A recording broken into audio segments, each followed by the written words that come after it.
دو تا از این آب نبات ترش جدیداشون رو گرفتم که خب یکیشون بلوبری یکیشون هم هلو، پشتش هم اون لایه‌هایی که نوشته اولش ترش و میره رو به شیرین شدن و این داستانا.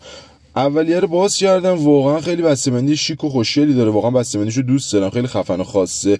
رنگش صورتی زیاد به صورتی نمیزد ولی خب دونه هاشون اینا ریزتر از اون یکی آب نبات ترشاست و خیلی بیشتر داخلش داره. ترشیش هم بهتون بگم بچه‌ها ببینید یه 30 ثانیه 20 ثانیه اولش ترش، خیلی ترشه، بعدش میره رو به شیرین شدن و طعم خود هلو که واقعا طعم رسانی و طعم دهندش خیلی قویه.